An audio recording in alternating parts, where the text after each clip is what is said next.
the tribe and debating society na sinjariba tribe speaking part ama oina ngasi akhoi guest oina Erendro Leichombam Convenor-PRJA amasung Malem Ningthouja Chairperson campaign for peace and democracy Manipur anibu tribe makaidagi host Naorem Sushanka amadi Chinglen kshetrimayum anina tara mokchari ado ngasi akhoi na khanaga jadoriba topic asina current political scenario of Manipur and what people should learn from it. Have matang asida. Ahan question ja Chinglen kshetrimayum dagi thamina nisi. Amo ahan question si tamo Erendro da thamjara. Kogi handaki kogi Manipur da thoki ba thodo wa thok mayam mai tare political ga mari le ba thodo wa thok mayam sida uhai da ba tawhai da ba lo thugai ba man ba lo gin post mayam ma thi daga yana ba sisina ba man ba matang situation mayam ma thok kare hajari ba sida kogi kudam mai na palla da government form to ba gi hongna kogi BJP na form to ki ba Congress na sit yam na famga so agi matung da amuk INC gi MLA kara BJP ta chongba adagi anti defection pan lagi मुझे लोग फोक यो है बता ना याम कोई ने चंग ही बस speaker ना अदगी मतुंग ना अमुक कगी बीजेपी की मियोय खरा अदगी हाना फॉर्म पार्टी फॉर्म तो बता याम बा एनपीपी की एमएलए सिंह मोय खरा अमुक तुगाना अमुक कांग्रेस ने सपोर्ट तो बगी बोंग तो बा अदुगा खरा मखै ना अमुक बगी एमएलए सिट थादोखिबा सिगु माइना अदगी अमुक होगी राज्य सभा की इलेक्शन मतंग सिदा मी अहुम अमना बोट थादहन बयाबा अहुम अमना थादहन बयादबा ऐसे मोगी अचुम्बसु लैरंबा याय अरानबसु लैरंबा याय अदुबु मयामदा मयामगी हाइदि मयामना पामदबा मानबा हाइतारे को हतंगी ओइजबा थीबा मानबा थोदो वाथोक मयाम थोखरे असिगी मतंगसिदा तमोगी साइटगी करी थंबिनिंग अमदि करी हाइनिंगबा लै प्रजा मयाम सिगी मतंगदा Chinglen, first of all, thank you ko ngasi sumaina hojik laiba political scenario ki discussion to minasi na now meeting ma sinbira pse hojik koi Manipur ki laiba political scenario dagi laki ba sathar ki development mayam se koi ne yeng ba dum ilai na ke haitare koi ki rule of law je masi koi lebak sida sungai leitre koi ki power pai ba kangbu jingna tawning tawba dagi English the high the might is right habito or the sigi matang the koi observer mayam social scientist mayam su kai kai no mayam high re koi Manipur the rule of law have a possible light apnina koi ki constitution bu oiro the masagi political amasung bureaucratic protocol follow to the bu oiro any oishono masi thugai be ai masi laithok be ai masi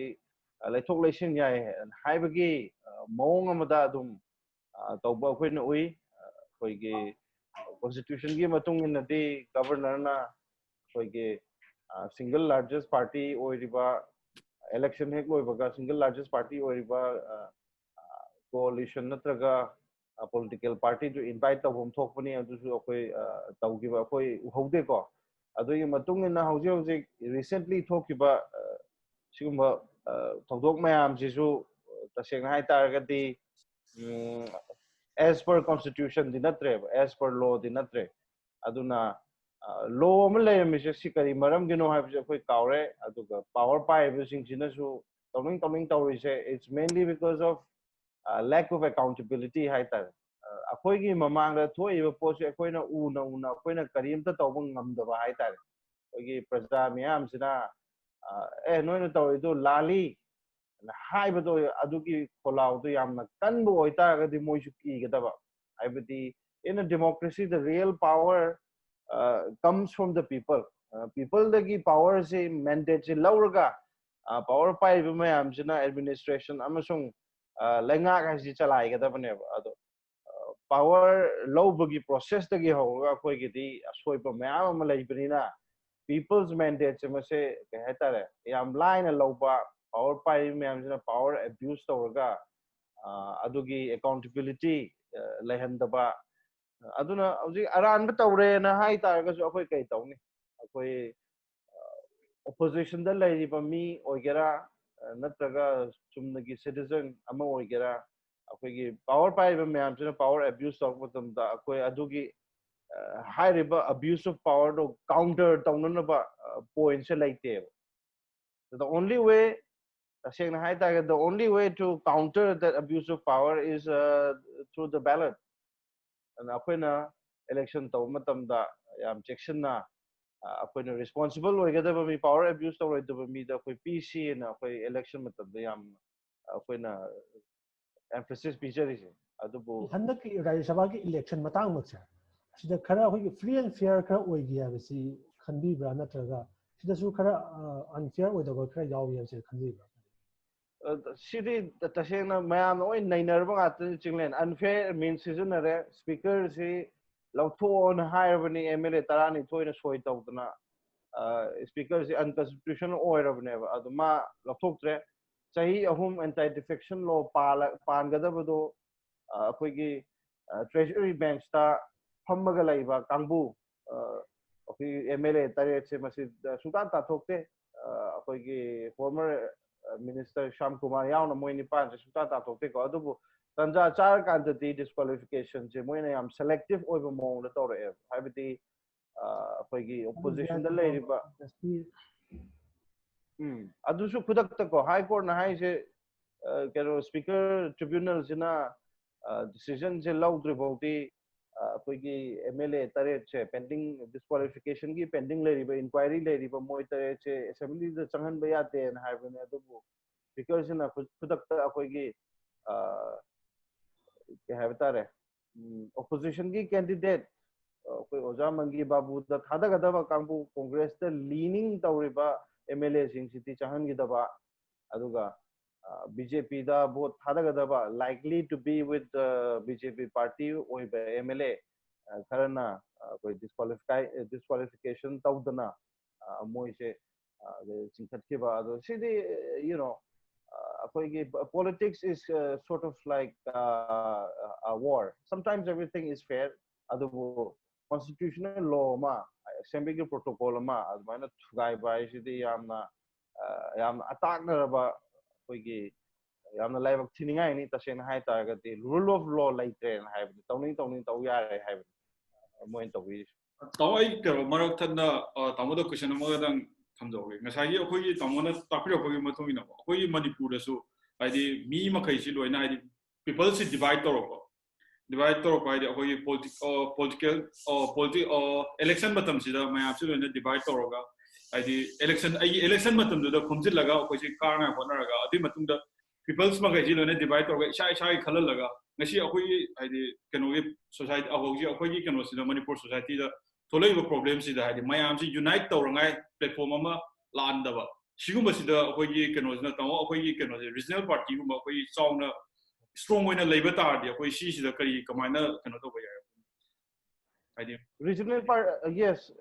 regional party am same si hai targeti akhoi mari manga khatangna akhoi regional party am same ba yaroi akhoi hauji laiba youth mayam sina fare akhoi manipur gi voice kankhatna ba akhoi gi own interest kanna political fields that we are united with the high target you know a large number of youth they need to participate mi ama khana ngam thabak nate politics haiba pochi adu leba ki chawre issue sidi mi manga tarana ngam nate aduna we need to build a political party and how do we build a regional political party by countering the power of other national or you know outside party kamain tawraga samna haibada BJP hai je manipur da lairam pote ko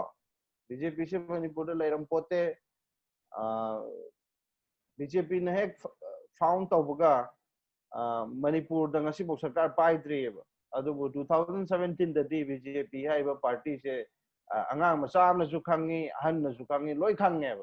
kai gino hai matam da BJP party se pisa empire yam samna hai pisa empire ni power yam laibani na hai ba power hai ba pisa me am se Delhi dagi Nagpur dagi outsource tawraga manipur se da yam na chawba political force am CM given ever siga samana na yam regional party gi chawgraba political force am CMC hai taraga di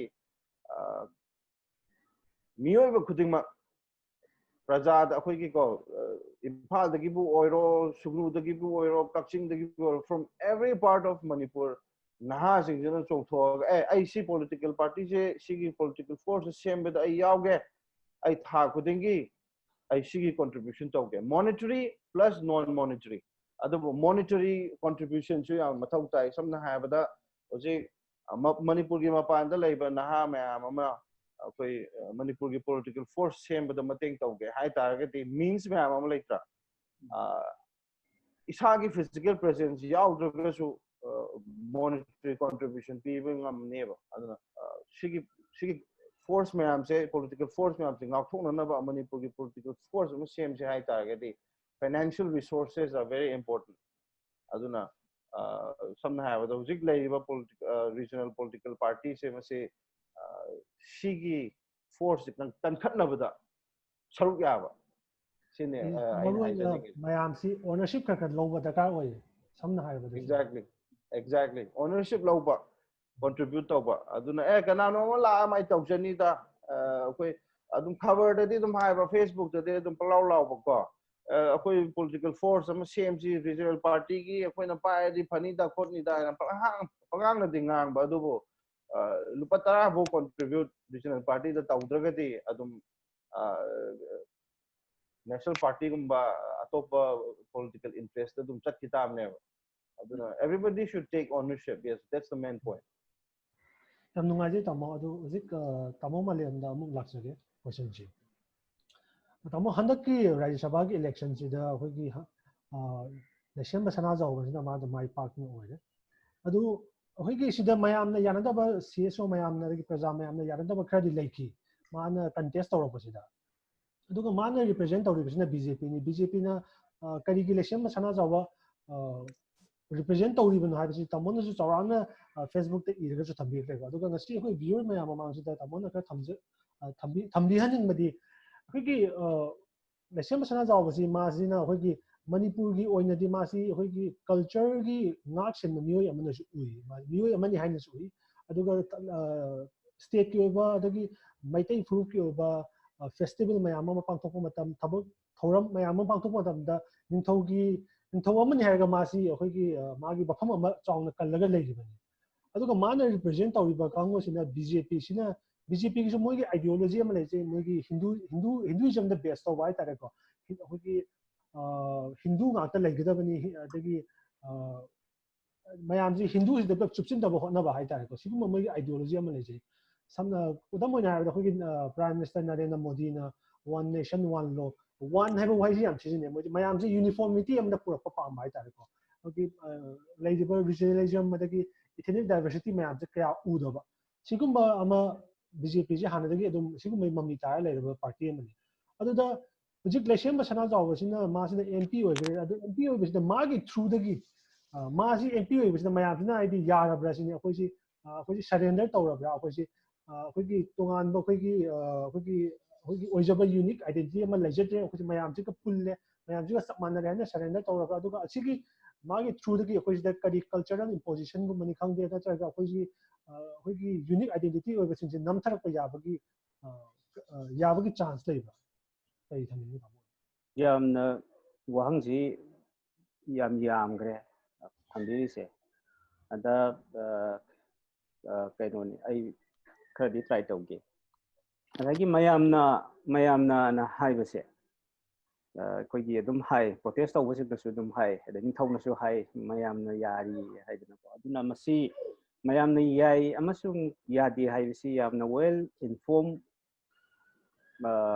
prior plebiscite kumba malauraga vote tawnaraga fazana well informed tawraga debate tawnaraga data figure lobo erga di yari ba kakuna kaya no yadaba kakuna kaya no exactly khangba ngamgane ba ko adu sigi matang sida di kare haitare inform tawba public su lay inform tawdaba public su lay adagi public platform da hana masi thawna jagana hongma sawba party mana public ki consent launa na bagi mechanism sama da well awareness sando maga tawba natabnina sima exactly high dum product tai adu ngasai gi ama high thiba keno do ne habidi number da launar ka dawni na number du khangdre haba ekoina uri sidi ngasai gi assembly manungda launaba period to aduma adu phamoidi hai adanga sai gi liberal platform gi matang hai tare ko ningthau sina manipur gi cultural mosaic sida yamna a political oiba common platform ama oina project tawraga magi ultra sanglen dagina hawraga ma masa makta koi gi ningthau ko institution si 1949 gi keno gi matung dagi 15th October 1949 gi matung dagi am apolitical oiba cultural and religious gi center ma oira akanda di liberal view dagi yang kanda di kaya hai batare masigi si common platform ni hai bani ada manipur gi leiriba ethnic hai gadra natragana communal hai gadra conflict marak si dadi ngasai gi magi ningthau si am apolitical oira ga certain traditions ta yum pham oiba platform ama khak oibani na magi si dadi koina su yang kanda isai gi nongmai gi culture gi rituals gi adiga no no festivals ariba festivals mayam amagi mahak si symbolic head ama oina mayam gi meeting ground ama khak oina leirami adu hojik lu reiba hangai ba famdi political party amada affiliate tawraga political party ama represent tawraba matung dagi di ningthau hariba mioi misak asi a political figure oidoribra oiroidoribra haibasine aduna magi political affiliations tuna maram oirakanda masagi magi da hana mayam la mising city political background tongan laiba mi ngak to oidoine bako adu hojikti party aura avanina party amasung magi politics dagi di agenda policy making de aura avanina adugumba masagi common platforms to kairakadra madu kairakpaduna amu kamai to ge kanda dividing bridge oina common platform provide tawramba adugumba magi space se asigi se mangtharakadra haibadugi pakatpaduni obviously asidi khama khaidi masigi effect laibasu yai ko duga amuk amaramda positively amu yeng targadi mana ngasai kare haiba tare koigi MP oirni magi khutta pesa mayam ama phangani laani magi area fund mama laani kotlani ka harpanina koigi gi leipak ta oiba fimam je pesa paiba mi dadi mana party aduni adu anati haru swing yeng dabida koigi khara mahi manai adum phanghona nabagi tagana power do pairabanina attention seek tawbagi khudong saba makhak mangonda phangbaduna moyam oiraga hana uramdaba makhalgi magi influence ama mo ngasai gi samana mo the diverse backgrounds ta mo ngasai gi kaya hai batai ko madagi impact positive impact legadra leodra hai badudi madudi premature di odi oi ko adumakta bo ngasai gi aina sum gi yang bada tongan ba loop represent tawbani haina khanba atop metai gi dagi di tribal singi atop group singi leaders sing chalaga koi gi photo kapa adagi social media da koi gi kare comment thagatpa press note thokpana ga su adum udi ko aduna prima facie adom da yeng uta ga di amukso ma BJP yaujagi taraga su ngai tribes sing dagi group sing dagi or atop group sing dagi su mayam ama su adumak ma gi se sawatlina haiba adom da su positive side ti adumak ti lai adubu somna maktabu koi gi kare tare liberal space yamna oiba neutral space ama oiba dumak ti madudi oiroi oibam je thoktre di party yaurabanina haiba keno simadi lai adugi area du shrink tawe adugo magi paisa magi sanga natragana magi type of fencing na yumpham oirakanda yamna hena mi khuding tam khudong chaba pi ngam taragadi am sincerely am tamoi sengna wa ta wami ma oirak taragadi adugumba haiba tai ko platform si hanagi leramba link khara mang khara su ano link khara mo establish to bunga makadra haiba ngamdi haibanida ramdi amaram da koi si yeng BJP gi da su yeng si ko tamama da kare tare ko kari koi gi nagasing lal hobasing ga dagi di kapna dana khona dana tawle rami bado tongan ma makal gi ceasefire natragana framework agreement dagi di ukila lobasing ga su ga tawnarak dagi di somda manipur da sarkar sem ko matamda hana koi di kare tare manipur gi BJP gi wangang loi sing su sugumba manipur gi integrity gi mayok ta leiba tongan ta bagi wakhlon leiba group sing ga koi supun puloi kaina ga haidoki badu tolawna sarkar semba kan da dum punsala aga adagi tongan mawong amada channel si sanar akanda cookie singi irang ꯑꯩꯈꯣꯏꯒꯤ ꯂꯥꯜꯍꯧꯕꯁꯤꯡꯗ ꯌꯨꯝꯐꯝ ꯑꯣꯏꯕ ꯑꯗꯨꯒꯨꯝꯕ ꯏꯔꯥꯡꯁꯤꯡ ꯑꯗꯨꯝ minimize ꯇꯧꯏ temporarily ꯑꯣꯏꯕꯗꯤ ꯌꯥꯏ ꯑꯗꯨꯒ minimize ꯇꯧꯏ ꯑꯗꯒꯤꯗꯤ ꯆꯤꯡꯒꯤ ꯅꯥꯒꯥꯁꯤꯡꯒꯤꯗ ꯍꯧꯔꯝꯕ ꯏꯔꯥꯡꯁꯤꯡꯗꯨ ꯑꯗꯨꯃꯛ ꯈꯔꯁꯨ ꯀꯟꯇ꯭ꯔꯣꯜ ꯇꯧꯋꯦꯕꯀꯣ ꯑꯗꯨꯅ ꯑꯩꯈꯣꯏꯅ ꯈꯨꯗꯛꯇ ꯌꯦꯡꯕ ꯌꯥꯗꯕ ꯑꯗꯨꯒ ꯂꯣꯡ ꯇꯥꯔꯝꯁꯇ ꯌꯦꯡꯕ ꯌꯥꯕ ꯀꯔꯥꯏ ꯐꯥꯎꯕꯗ ꯂꯥꯛꯏꯕ ꯄꯤꯁꯁꯤ ꯇꯦꯝꯄꯔꯔꯤ ꯑꯣꯏꯔꯤꯕ꯭ꯔꯥ ꯑꯣꯏꯗꯕ꯭ꯔꯥ ꯑꯗꯒꯤ ꯅꯤꯡꯊꯧ ꯁꯅꯥꯖꯥꯎꯕꯅ ꯇꯧꯔꯛꯀꯗꯧꯔꯤꯕꯁꯤꯅ ꯃꯥꯒꯤ ꯁ꯭ꯄꯦꯁꯁꯤ ꯍꯦꯟꯅ ꯑꯦꯛꯁꯄꯥꯟ ꯇꯧꯔꯛꯀꯗꯧꯔꯤꯕ꯭ꯔꯥ ꯄꯩꯁꯥ ꯃꯌꯥꯝ ꯑꯃ ꯄꯥꯏꯔꯛꯄꯗꯒꯤ ꯂꯩꯔꯛꯄꯗꯒꯤ ꯅꯠꯇ꯭ꯔꯒꯅ ꯄꯥꯋꯔ ꯁꯤꯖꯤꯟꯅꯔꯛꯄꯗꯒꯤ ꯑꯐꯕ ꯃꯌꯥꯝ ꯑꯃ ꯈꯨꯗꯣꯡꯆꯥꯕ ꯃꯌꯥꯝ ꯑꯃ ꯄꯤꯕꯗꯒꯤ ꯃꯥꯅ ꯀꯔꯤ ꯍꯥꯏꯇꯥꯔꯦ ꯑꯩꯈꯣꯏꯒꯤ ꯃꯥꯅ ꯄꯥꯔꯇꯤ ꯔꯤꯄ꯭ꯔꯖꯦꯟ ꯇꯧꯔꯒꯁꯨ ꯍꯥꯏꯕꯁꯤꯃ ꯌꯦꯡꯕ ꯑꯃꯈꯛ ꯆꯪꯉꯤ ꯑꯗ ꯑꯩꯒꯤ ꯃꯣꯠꯇꯗꯤ ꯃꯥꯕꯨ ꯇꯁꯦꯡꯅ ꯅꯤꯡꯊꯧ ꯑꯃ ꯑꯣꯏꯅ ꯔꯦꯁꯄꯦꯛ ꯇꯧꯍꯟꯅꯤꯡꯕ ꯑꯗꯨꯒ ꯃꯥꯒꯤ ꯄꯥꯋꯔ ꯑꯃꯈꯛ ꯄꯤꯅꯤꯡꯕ ꯑꯣꯏꯔꯝ ꯇꯥꯔꯒꯗꯤ ꯑꯩꯅ ꯈꯟꯕꯗ MP ꯅꯣꯃꯤꯅꯦꯠ ꯇꯧꯕꯒꯤ ꯑꯣꯞꯁꯟꯁꯤ ꯏꯂꯦꯛꯁꯟ ꯐꯥꯏꯠ ꯇꯧꯍꯟꯗꯕꯤꯗ ꯑꯩꯈꯣꯏꯒꯤ ꯗꯥꯏꯔꯦꯛ ꯑꯗꯨꯝ ꯅꯣꯃꯤꯅꯦꯠ ꯇꯧꯕꯁꯨ ꯑꯗꯨꯝ ꯂꯩꯗꯅꯀꯣ ꯑꯩꯈꯣꯏ ꯃꯅꯤꯄꯨꯔꯗꯒꯤ ꯐꯥꯎꯗ ꯃꯦꯔꯤ ꯀꯣꯝ ꯇꯧꯏ ꯑꯗꯨꯗꯒꯤ ꯑꯇꯣꯞ ꯑꯇꯣꯞꯄ ꯃꯌꯥꯝ ꯑꯃ ꯃꯃꯥꯡꯗꯁꯨ ꯇꯧꯈꯤꯕ ꯂꯩꯕꯅꯤꯅ BJPꯅ ꯅꯤꯡꯊꯧꯁꯤ politically neutral ꯑꯣꯏꯅ ꯊꯝꯕ ꯄꯥꯝꯕꯤꯔꯝ ꯇꯥꯔꯒꯗꯤ ꯇꯁꯦꯡꯅꯃꯛꯀꯤ ꯑꯗꯨꯃꯥꯏꯅ ꯁ꯭ꯄꯦꯁꯦꯜ ꯑꯣꯏꯅ ꯑꯩꯈꯣꯏꯒꯤ ꯔꯥꯖ꯭ꯌ ꯁꯦꯕꯥꯒꯤ MP ꯁꯤꯅ ꯑꯇꯣꯞꯄ ꯃꯤ ꯑꯃꯗ ꯐꯥꯏꯠ ꯇꯧꯍꯜꯂꯒ ꯅꯤꯡꯊꯧꯁꯤꯅ ꯃꯣꯏꯅ ꯅꯨꯡꯁꯤꯕꯤ ꯇꯥꯔꯒꯗꯤ ꯍꯥꯏꯕꯀꯣ ꯑꯩꯈꯣꯏꯒꯤ ꯗꯥꯏꯔꯦꯛ ꯅꯣꯃꯤꯅꯦꯠ ꯇꯧꯕꯤꯔꯝꯕꯁꯨ ꯌꯥꯕꯅꯤ ꯑꯗꯨꯕꯨ ꯃꯥꯁꯨ ꯄꯣꯂꯤꯇꯤꯀꯦꯜ ꯄꯥꯔꯇꯤ ꯑꯃ ꯑꯣꯏꯅ ꯐꯥꯏꯠ ꯂꯩꯔꯤꯕꯅꯤꯅ ꯃꯥꯒꯤ ꯄꯥꯔꯇꯤꯒꯤꯁꯨ ꯃꯥꯏꯂꯦꯖ ꯑꯃꯈꯛ ꯂꯧꯍꯧꯅꯅꯕ ꯍꯣꯠꯅꯕ ꯃꯥꯜꯂꯦ ꯑꯗꯨꯒ ꯌꯦꯁ ꯉꯁꯥꯏꯒꯤ ꯍꯤꯟꯗꯨꯇꯕꯥꯒꯤ ꯋꯥꯟ ꯃꯤꯁꯟ ꯑꯗꯨ ꯃꯤꯁꯟ ꯑꯅ ꯍꯥꯏꯕ ꯃꯌꯥꯝꯗꯨꯗꯤ ꯆꯨꯝꯃꯦ ꯃꯈꯣꯏꯒꯤ ꯋꯥꯈꯜꯗ ꯃꯩꯇꯩꯁꯤ ꯍꯤꯟꯗꯨꯅꯦꯅ ꯑꯗꯨꯝ ꯂꯧꯏ ꯃꯩꯇꯩ ꯈ꯭ꯔꯤꯁꯇꯤꯌꯥꯟ ꯆꯠꯈ꯭ꯔꯒꯁꯨ ꯔꯤꯀꯟꯚꯔꯠ ꯇꯧꯔꯛꯄ ꯌꯥꯒꯅꯤ ꯑꯃꯨꯛ ꯍꯜꯂꯛꯄ ꯌꯥꯒꯅꯤ ꯔꯨꯠꯇ ꯍꯥꯏꯅ ꯈꯟꯕ ꯂꯩꯔꯝꯕꯁꯨ ꯌꯥꯏ ꯑꯦꯛꯖꯦꯛꯂꯤꯗꯤ ꯈꯪꯗ꯭ꯔꯦ ꯑꯗꯨꯕꯨ ꯑꯩꯉꯣꯟꯗ ꯃꯔꯨꯑꯣꯏꯕ BJPꯒꯤ RSSꯀꯤ ꯃꯤꯑꯣꯏꯁꯤꯡꯅ ꯍꯥꯏꯕꯗ ꯃꯩꯇꯩꯁꯤꯡꯒꯤ ꯃꯔꯛꯇ ꯃꯤꯑꯣꯏ ꯈꯔꯅ ꯔꯤꯚꯥꯏꯕꯦꯂꯤꯖꯝꯁꯅꯤ ꯍꯥꯏꯗꯅ ꯇ꯭ꯔꯦꯗꯤꯁꯅꯦꯜ ꯃꯨꯚꯃꯦꯟ ꯑꯃ ꯂꯟꯁ ꯇꯧꯔꯛꯑꯒ ꯍꯤꯟꯗꯨꯗꯒꯤ ꯑꯩꯈꯣꯏꯗꯤ ꯍꯤꯟꯗු ꯅꯠꯇꯦ ꯍꯥꯏꯕꯒꯤ ꯃꯑꯣꯡꯗ ꯆꯤꯡꯈꯠꯂꯛꯏꯕ ꯁꯅꯥꯃꯍꯤ ꯃꯨꯚꯃꯦꯟ ꯀꯥꯏꯅꯁꯨ ꯍꯥꯏꯅꯔꯤꯕꯁꯦ ꯃꯁꯤꯃꯛꯁꯤ ꯃꯣꯏꯅ ꯍꯥꯏꯔꯛꯈꯤꯕꯗ ꯃꯁꯤꯃꯛꯁꯤꯁꯨ ꯍꯤꯟꯗꯨꯏꯖꯝꯒꯤ ꯄꯥꯔꯠ ꯑꯃꯅꯤꯅ ꯍꯥꯏꯕꯗꯤ ꯑꯦꯄ꯭ꯔꯣꯄ꯭ꯔꯤꯌꯦꯠ ꯑꯗꯨꯝ ꯇꯧꯋꯦꯕꯀꯣ ꯃꯁꯤ ꯍꯤꯟꯗꯨꯏꯖꯝꯒꯤ ꯁꯔꯨꯛ ꯑꯃꯅꯤ ꯁꯛꯂꯣꯟ ꯑꯃꯅꯤ ꯑꯗꯨꯒ ꯃꯩꯇꯩ ꯍꯤꯟꯗꯨꯁꯤꯡꯁꯤ ꯇꯣꯇꯦꯂꯤ ꯁꯅꯥꯃꯍꯤ ꯆꯠꯄꯗꯒꯤꯁꯨ ꯂꯥꯞꯊꯣꯛꯅꯁꯨ ꯂꯩꯇꯦ ꯑꯗꯨꯒ ꯃꯁꯤ ꯄꯥꯔꯠ ꯑꯃꯅꯤ ꯍꯥꯏꯗꯅ ꯂꯧꯔꯒ ꯃꯥꯒꯤ ꯑꯈꯜ ꯚꯥꯔꯠꯀꯤ ꯃꯤꯁꯟꯁꯤꯗ ꯉꯁꯥꯏꯒꯤ ꯀꯔꯤ ꯍꯥꯏꯕ ꯇꯥꯏꯀꯣ ꯔꯤꯂꯤꯖꯁ ꯑꯗꯨꯗꯒꯤ ꯀꯜꯆꯔꯦꯜ ꯑꯦꯝꯄꯥꯌꯔ ꯑꯃꯒꯤ ꯃꯅꯨꯡꯗ ꯑꯗꯨꯃꯛ ꯃꯩꯇꯩꯁꯤ ꯐꯤꯠ ꯇꯧꯁꯟꯕꯤꯕ ꯃꯥꯜꯂꯦ ꯑꯗꯨꯅ ꯍꯧꯖꯤꯛꯇꯤ ꯉꯁꯥꯏꯒꯤ ꯌꯥꯝ ꯃꯌꯦꯛ ꯁꯦꯡꯅ ꯑꯗꯨꯒꯨꯝꯕ ꯀꯜꯆꯔ ꯃꯩꯇꯩꯒꯤ ꯀꯜꯆꯔꯗꯨꯒꯤ ꯐꯤꯒꯔ ꯍꯦꯠꯅꯤ ꯍꯥꯏꯗꯅ ꯂꯩꯔꯤꯕ ꯅꯤꯡꯊꯧꯗꯨꯃꯛꯁꯨ RSSꯅ ꯀꯔꯤꯅ ꯀꯟꯅ ꯍꯣꯠꯅꯖꯔꯒ ꯃꯃꯥꯡꯗꯒ ꯃꯇꯦꯡ ꯄꯥꯡꯕꯤꯗꯅ ꯑꯦꯄ꯭ꯔꯣꯄ꯭ꯔꯤꯌꯦꯠ ꯇꯧꯔꯛꯄ ꯍꯥꯏꯁꯤꯗꯤ ꯍꯥꯏꯗꯤ ꯐꯖꯕ ꯄꯣꯠ ꯑꯃ ꯉꯁꯥꯏꯒꯤ ꯀꯔꯤ ꯍꯥꯏꯕ ꯇꯥꯔꯦꯀꯣ ꯃꯣꯏꯒꯤ ꯑꯣꯏꯅꯕ ꯍꯣꯠꯅꯔꯛꯄ ꯑꯗꯒꯤ ꯃꯗꯨ ꯂꯧꯁꯤꯟꯅꯕ ꯍꯣꯠꯅꯔꯛꯄ ꯍꯥꯏꯁꯤꯗꯤ ꯃꯥꯒꯤ ꯑꯗꯨꯒꯨꯝꯕ ꯀꯜꯆꯔꯦꯜ appropriations ꯑꯗꯨꯒ ꯂꯥꯔꯖꯔ ꯄꯔꯁꯄꯦꯛꯇꯤꯚꯇ ꯍꯦꯖꯤꯃꯣꯅꯤ ꯑꯃ ꯁꯥꯒꯠꯂꯛꯄꯒꯤ ꯒꯣꯜꯗꯣ ꯑꯗꯨ ꯃꯅꯨꯡꯗ ꯑꯗꯨꯃꯛ ꯑꯩ ꯆꯠꯂꯦ ꯍꯥꯏꯅ ꯈꯜꯂꯦꯕ ꯑꯗꯨ ꯌꯦꯡꯕ ꯇꯥꯔꯦ ꯀꯔꯤ ꯂꯥꯛꯄꯒꯦ ꯍꯥꯏꯕꯗꯣ ꯀꯔꯤ ꯂꯥꯛꯄꯒꯦ ꯍꯥꯏꯕꯁꯤ ꯑꯩꯈꯣꯏꯒꯤ ꯍꯧꯖꯤꯛꯀꯤ ꯑꯣꯏꯅꯗꯤ ꯍꯥꯏꯕ ꯉꯝꯗ꯭ꯔꯤ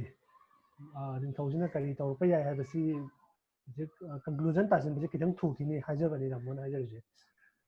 ꯑꯁꯤꯗ ꯑꯩꯈꯣꯏꯒꯤ ꯇꯥꯃꯣ ꯏꯔꯦꯟꯗ꯭ꯔꯣꯗ ꯑꯃꯨꯛ ꯂꯥꯛꯆꯅꯤꯡꯉꯤꯁꯤ ꯑꯩꯈꯣꯏꯒꯤ ꯇꯥꯃꯣ ꯑꯩꯈꯣꯏꯒꯤ ꯏꯟꯗꯤꯌꯥꯁꯤ ꯗꯥꯏꯕꯔꯁꯤꯇꯤ ꯂꯩꯕ ꯂꯩꯄꯥꯛ ꯑꯃꯅꯤ ꯀꯜꯆꯔꯒꯤ ꯃꯇꯥꯡꯗ ꯑꯣꯏꯔꯣ ꯔꯤꯂꯤꯖꯟꯒꯤ ꯃꯇꯥꯡꯗ ꯑꯣꯏꯔꯣ ꯂꯦꯡꯒ꯭ꯋꯦꯖꯀꯤ ꯃꯇꯥꯡꯗ ꯑꯣꯏꯔꯣ ꯔꯦꯁꯀꯤ ꯃꯇꯥꯡꯗ ꯑꯣꯏꯔꯣ ꯏꯊꯤꯅꯤꯁꯤꯇꯤꯒꯤ ꯃꯇꯥꯡꯗ ꯑꯣꯏꯔꯣ ꯌꯥꯝꯅ ꯄꯥꯛꯇꯛꯅꯅ ꯑꯩꯈꯣꯏꯒꯤ ꯗꯥꯏꯕꯔꯁꯤꯇꯤ ꯂꯩꯕꯁꯤꯗ ꯑꯩꯈꯣꯏꯁꯤꯁꯨ ꯃꯔꯛꯁꯤꯗ ꯇꯤꯜꯂꯒ ꯆꯠꯂꯤꯕꯅꯤ ꯑꯗꯨꯒ ꯑꯩꯈꯣꯏꯗꯤ ꯇꯁꯦꯡꯅ ꯍꯥꯏꯔꯕꯗꯤ ꯑꯩꯈꯣꯏꯁꯤ ꯃꯥꯏꯅꯣꯔꯤꯇꯤ ꯑꯃꯅꯤ ꯃꯥꯏꯅꯣꯔꯤꯇꯤꯁꯤ हिरम खुद तो minority religion minority culture minority language race ethnicity minority minority disadvantage खर समना एक हौरपदगी हौना इंडिया जॉइन तौरपदगी हौना एक्सट्रीमिज्म सेपरेटिज्म की वखलोन से लातना लेब मरम अदुना सिगिना अचौब इशू थोगा लॉ एंड ऑर्डर की मतंगसु डिसएडवांटेज प्रजादी कानदब रिप्रेजेंटेटिव हाइतारेको MP दबो रिप्रेजेंटेटिव लेबसिसु disadvantage disadvantage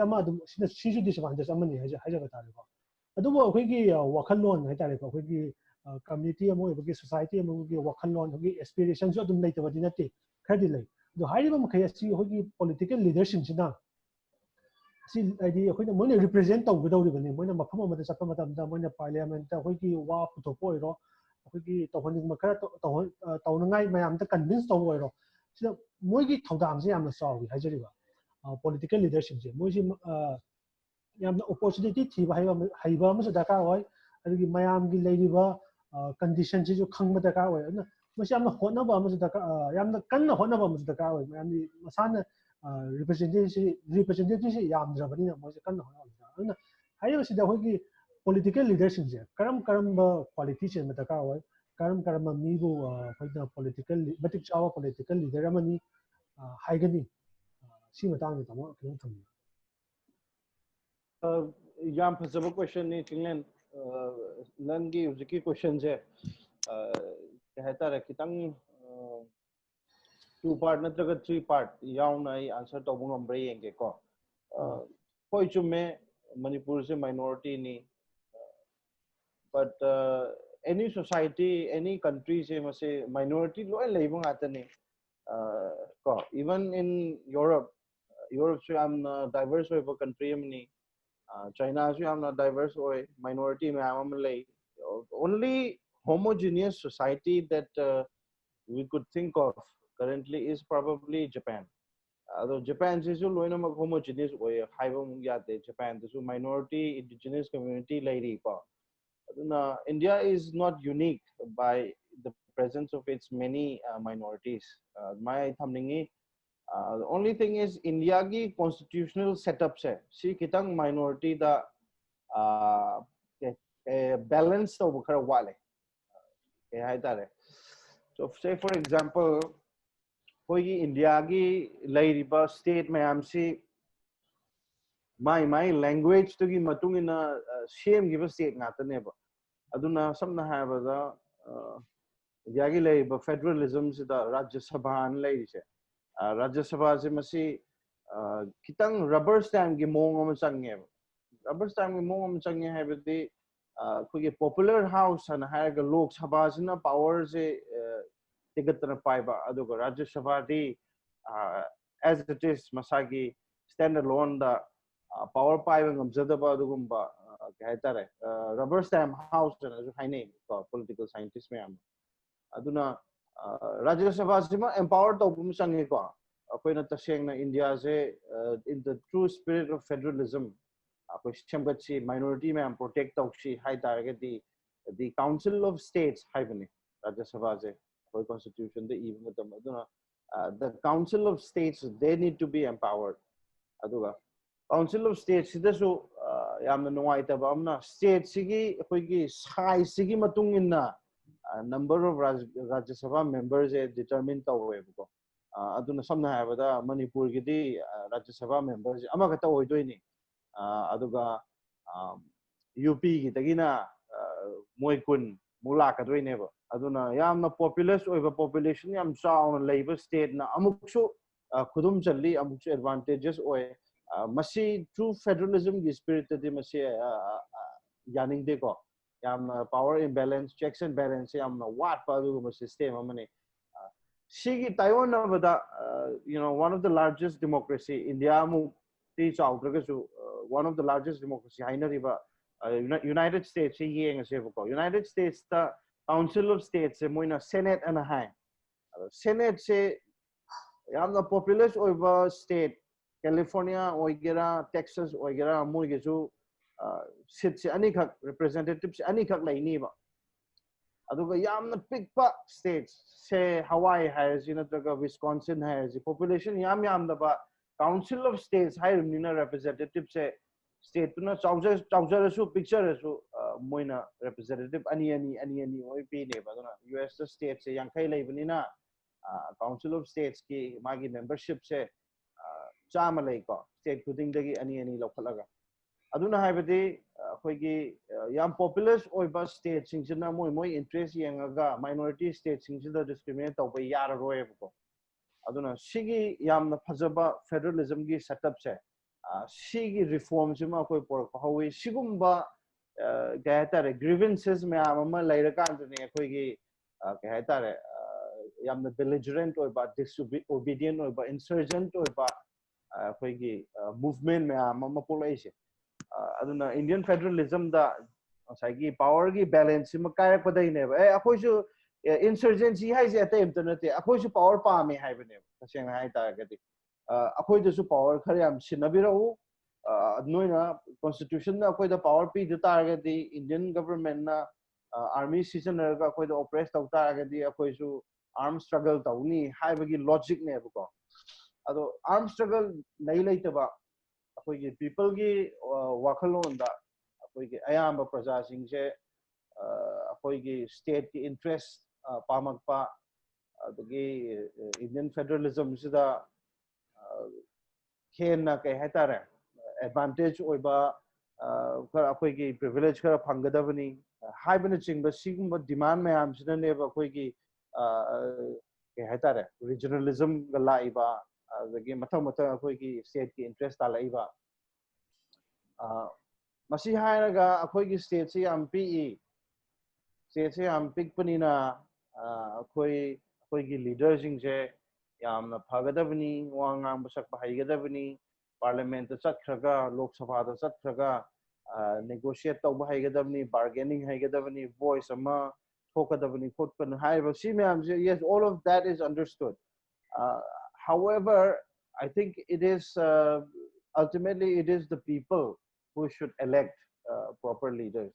The responsibility to elect a proper and more capable leader lies with the people. Leader hai bese heta keno nate ba ke heta re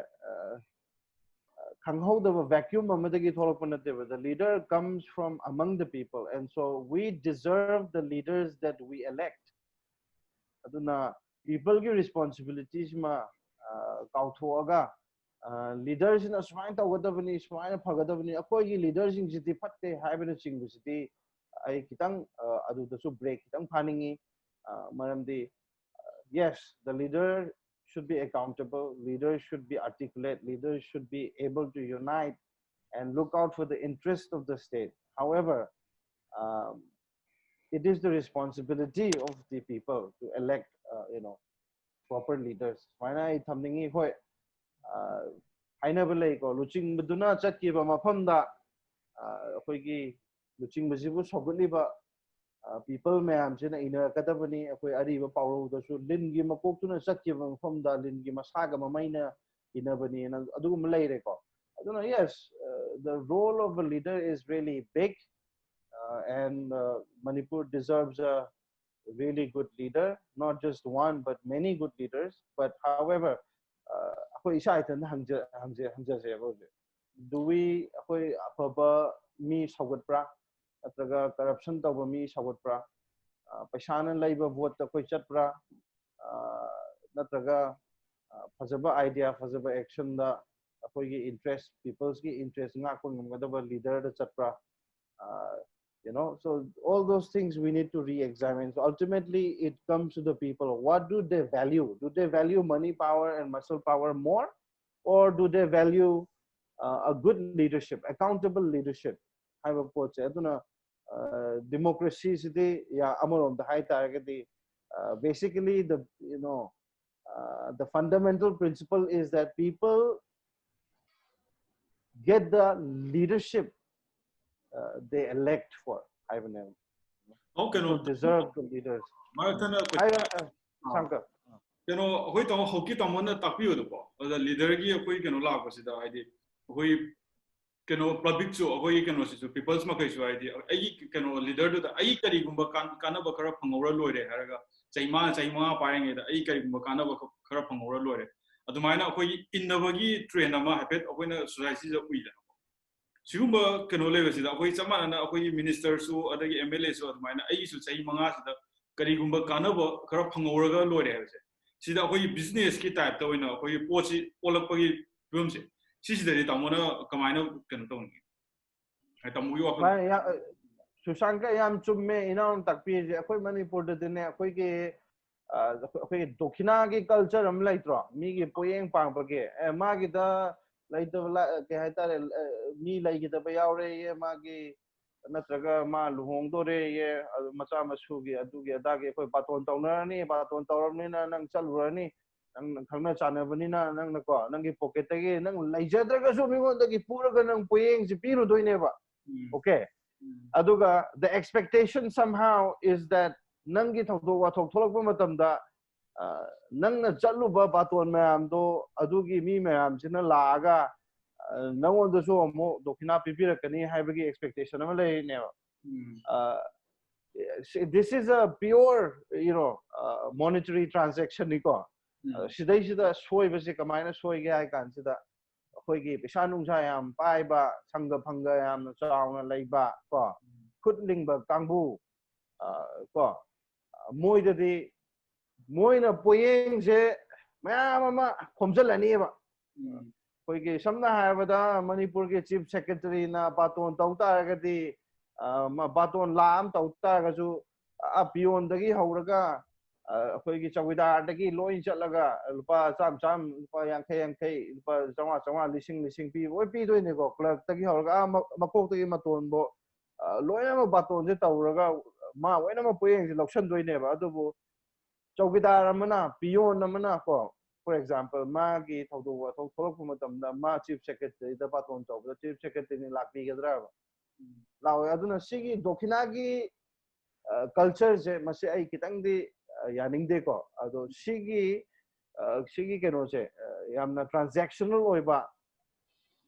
as well as power paiba pesa paiba mida hena advantages of a practice se sina maram moiraga akoi ke haitare awaba leita laira kangbu de awaba yam phange ba ko siga samana na akoi ki yamna transactional oeba maitei gi akoi manipur gi voting election process se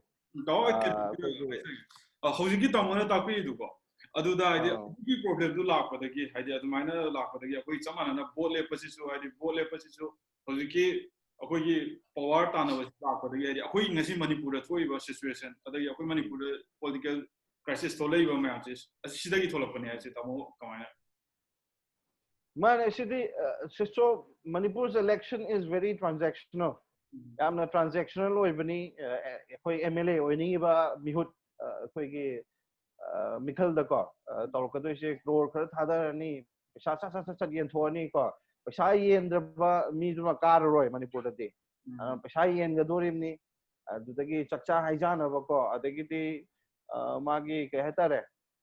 yamna transactional ne ba haiba poche aduga Manipur da di mentality amasu leba magi dagi aina chatho urabnina magi dagi aina dokhina se laurabnina mangon da di ai bot thada da ba yaroi haibadi mi si je ayamane yamna innocent oi galle sigi matang sida sense of obligation ama yawbnina mayam se pinner ni ko aduna crore khara changi bado madu yaunana ba adudagi hena koi thika da pisa thada ga sendong yaunana ba tor pudumaina ka khar kan da MLA mayam sina mo koi public fund mayam sidagi exploit torga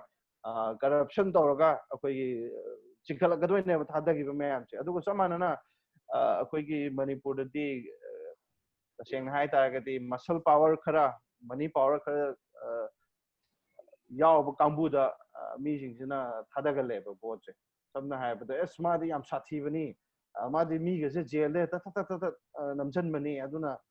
mi jing je ki rani ba ko aduna as power yaw ba mo da mi tau ngam ba mo do in pi je vote che akoi ju kitang kana pe ha ga sigi mentality da wena thada ba nga ta ne ba ko bo che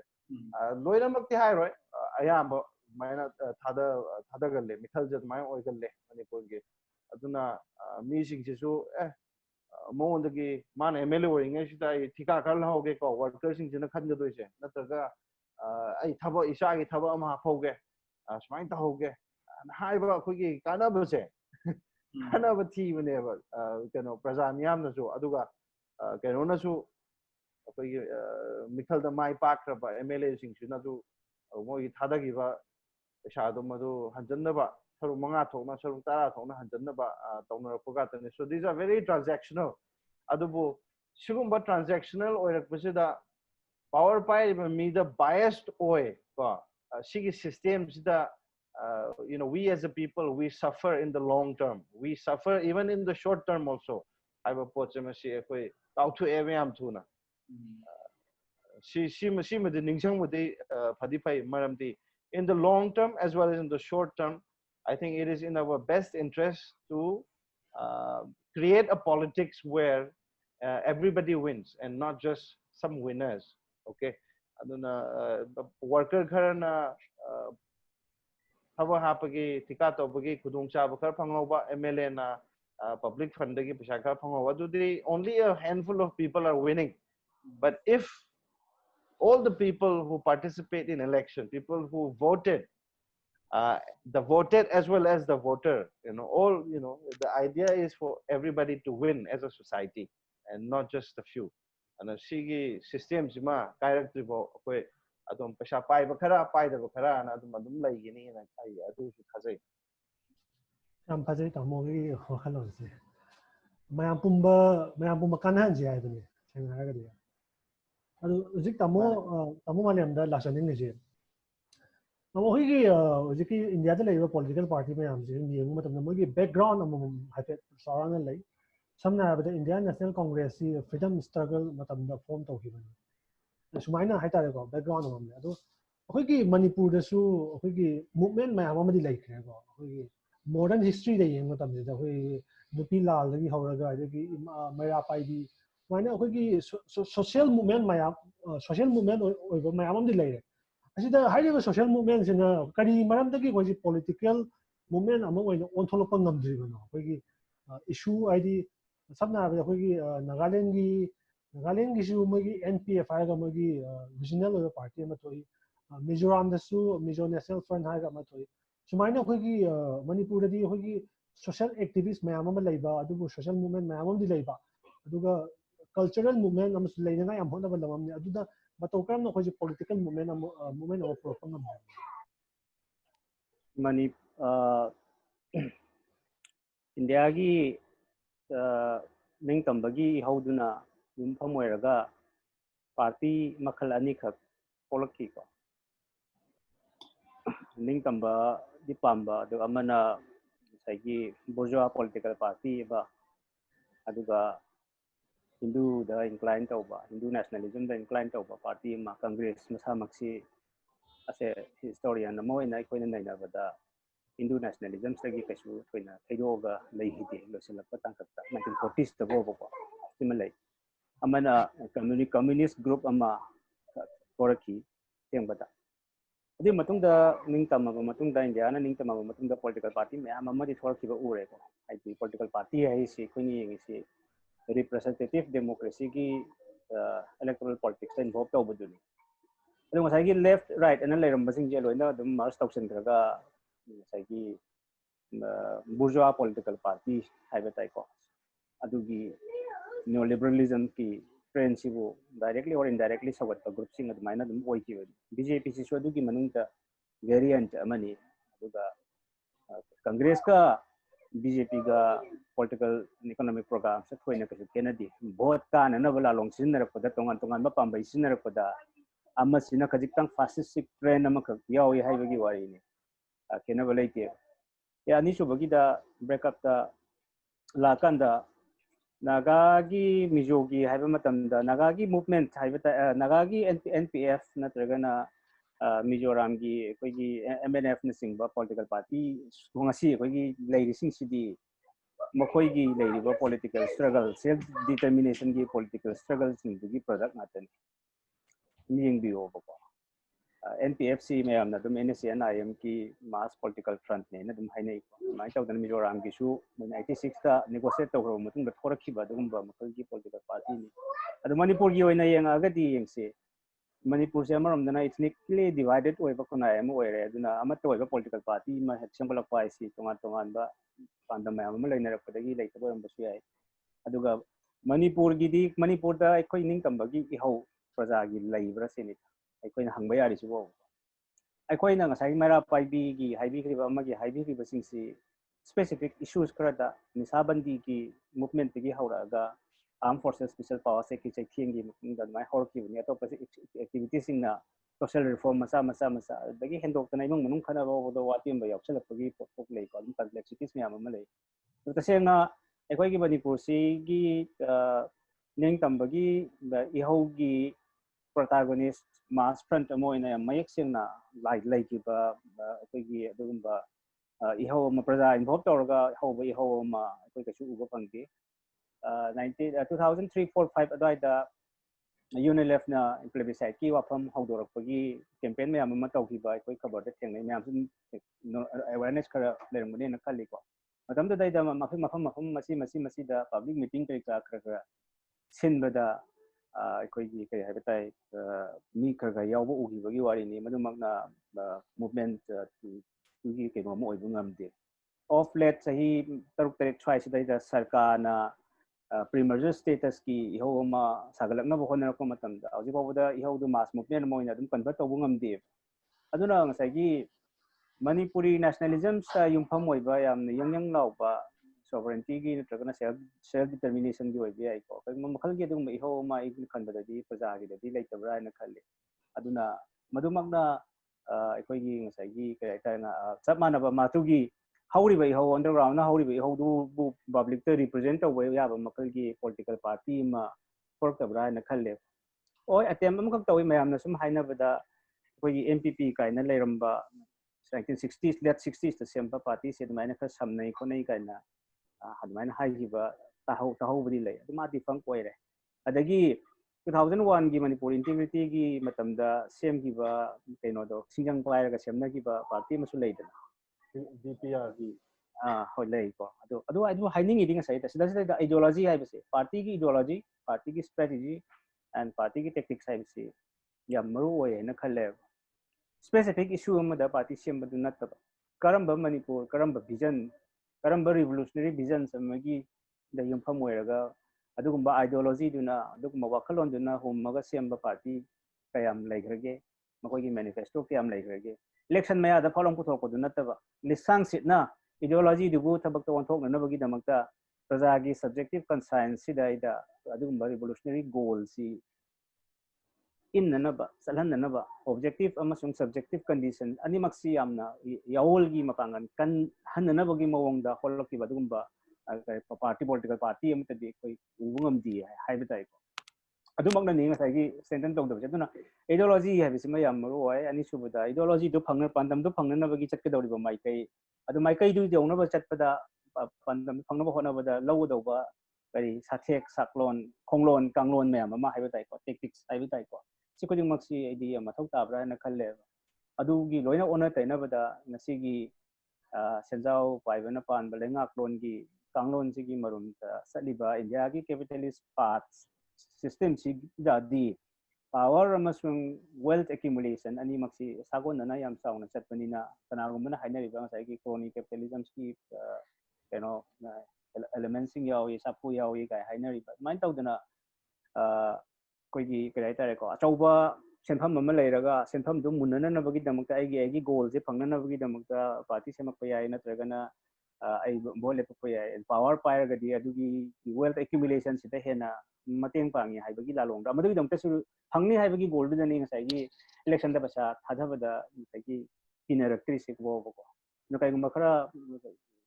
spend to ga business ke no moine ba o pai tare individual opportunisms na thumala pakuna ya ma oi ba adu lairiba system sina su ngasai gi mi sing sig lainari marakta lainari ba mari chang sai Erendro na haibado transactional relationship monetary exchange ki mawong da lainara pa mari makak to oina torpa se adu si khuding mak si goal set tawriba si entire indian ki political economy system sina set torpani adu manungda madugi manungduda ngasai capable oi ba haiba tai ko power and wealth yam kana invest over mi sing sina silakpani yes praja gi awareness yamna watle haibadudi chumme adu tawdu ngasai gi praja bo maikai chumna lamjing kadawri basi ngasai gi masida leadership haiba ma mathau tare ko dik tawri si ding ngasai gi adugumba power amasung wealth accumulation tawbangam ba mi singuna magi gang khotpu semaga ngasai gi praja si lanna organize tawra kansida tongan ba makagi culture ma lakpani I want to think aside the hang, but I think more political thing was a hang the culture, Gumaka hanging. I think see Hojiki or comes the lack of saying, I am you hang down foreign political situation, Jika no kind of policy, Jikamari in the Ko. A quick material on the Kari Haini, Takutaranga, Panbelinga, Nampul Chetsi, and Penasat, Nampul on Haigadra. Do recently the trend Namakala, Pasida Coin Ubunga Muse, fascistic trend Namakak, Ure, must fascism in new omni, but I give provisions near the 30th plenum Comintern gi definition amakak leibako fascism haisi kaino haikandadi most terroristic dictatorship of the most chauvinist and the reactionary elements of finance capitalism. Finance capitalism ki manungda kwaidagi reactionary oiba kwaidagi chauvinist oiba aduguma section singtuna chapter ko makalgi terroristic dictatorship ni haida aduna pura lan amagi mawong ni tawrise aduna nahan kanagumana jo haiduna lan dadi keno leke niyom leke poti kan haida actually adu chummanati oja land the rules and regulation lady terms of engagement and like nari ko madugi civilized nom dugi wang madani priority di power ga ngasagi wealth accumulations ka anisi sagona na salak manina duda sibana basi pinarakta baneba America na koi sidana sita one America na prithigi mafam mayam da chatlaga lan tawri dana ai magi imperialism sandurok na bagi adu samman kharana yamna hena sakti leiba singna yam sauna tawhi bai wari ni pikpa singna tawhi bagi wari ni akoi Manipur da MLA na karina amana tawrpa elements lei adu makhada pradhan na tawgi level ama lei mai tongan ba layer mai sakti amasung wealth ki power du gi matungina divi khena bai wari ni aduga impact ti kaino harakanda impact ti koina civilized norms tai koina khanariba ngasai gi United Nations ki Universal Declaration on Human Rights ta ki riba niyom mayam si kanglon si pura ona taina badane aduna masi kai hai tare koi gi taku lonchat adagi namful lichat hai ai ai koi gi lon da su khara sum point or sin lei ko adum bagi element ni pura pharangjai ne aduna masi society da yam deeply rooted oire culturally rooted oire koina koi nikumapan or na tagana yang khai ni thoi ka ki assembly da tawna badu khutang uba yadaba ai pura culture ama oirabane बहुत मतम दगा मसागी फुनरिबा दगी दि थोमनरिबा थुगाइनरिबा सानै युनरिबा म पुरा दुने पुरा कोइ गय तारे इंडिविजुअल opportunisms अदुगा मसागी यामना चममनबा दुगुम कल्चरली रूटेड अमा खने मसि सेमदोकपा आइ खनबदा मतम संगी दौ माले वागी दौ माले because everybody मी पुदिं मसे सिस्टम जिदा बिलीव तवे बहिस काना बखरा फंगगदी हाइबगी दमते बिलीव तवे इलेक्शन बॉयकॉट तौदे मयाम लोइना दुम चली को दगी low leijari low du yon thoga ai sarkar gi job am khakdang tawragadi ai phanghorani hai khalli BDF mayam ma mamang da BDF mayam ma na tolob hingat piu adana hai bagi struggle si taw kan sai koi makoi ga fauna ba kan da noi gi du keno taw si ko se fajana koi jo ngam ma teng pang ge maram di moi da leiriba koi si exploitation ki sang si yang buang na hai ba batam da yaubir kano koi mantri ma ka kai wari sanari paisa suknam gre khot gre adu taw gre da taw gre hai adu moi khalle ba idi mantri du na phang khai du sam crore ne ba ko adu moi da gi di moi lesing 35 da gi lupa lesing mani ni khai gat kina khai ga lesing 35 da khai ga pa sam crore du moi ba ko lupa lesing ani ni khai ga la ko matam da adu ai kan da ai lupa lesing ani je pi thokraga ai khatoro tu hengal aga di line recover tawe na khalle ba moina aduga madu dagi kai gino de moi khara di thabak su chatabida asobo officer ga manara kan dai koi tangkhai chabi tu lob longna ba su lai ri ko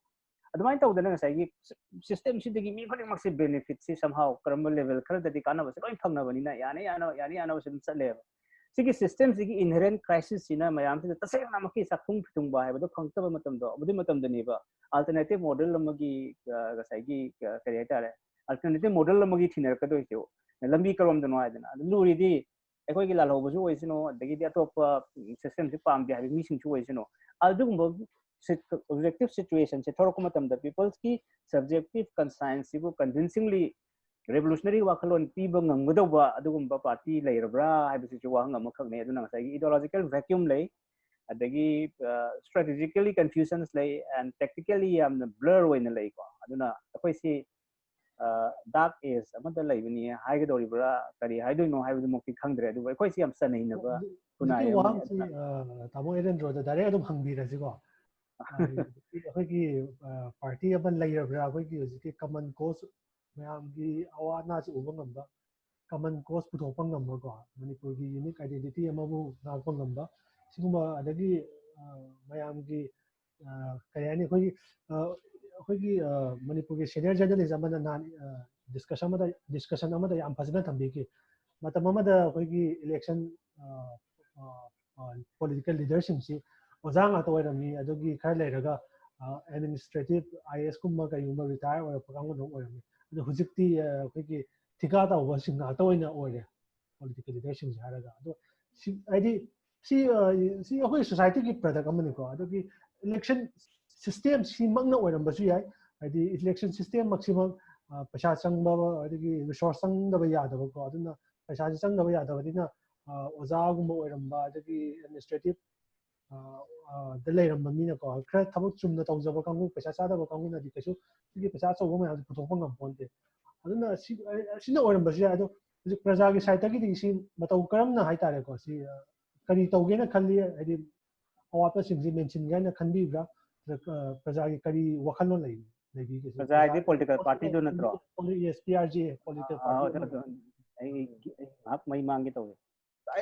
Mamang taking aside, hijack to Chinglen, it's a good question. It is the question that we are all grappling with. I have a question. She answers it theory. I don't have an answer which will truly satisfy you. An answer which will truly satisfy everybody. Mayam na pamnagadaba. Mayam na yam pay high gadaba. Bakum dia hujik mukti laite ko maram de aina ngasai makok ta hai gibedo kaigumma political force ma koina same si Manipur sigi damakta na khanba targati everybody should take some ownership mayam ownership khaji lominna gadabane aduna we are at the stage where we are encouraging people to take ownership of the political force that we intend to create ko aduna mayam da ownership lobiyu akoi mayam punna thaudang lomina si and haibagi stage to dane hojik lai se akoi gi long term vision sidi ngasai oja malem na su panbi gi bodo akoi gi objective reality sida yam na su depend tawi ko haibadi akoi ngasi mari lai bisida ahum manadi yaning dreba ahuma manadi opinion amada yaning dreba adu itaraga di haiba opinion jimasi keno to popular oidrabanina opinion dugi matungina koi action ama lokhache haiba da mai pa aroi ko aduna akoi gi objective reality se masi masina change to ko matamda sagi subjective consciousness da sidi yaroi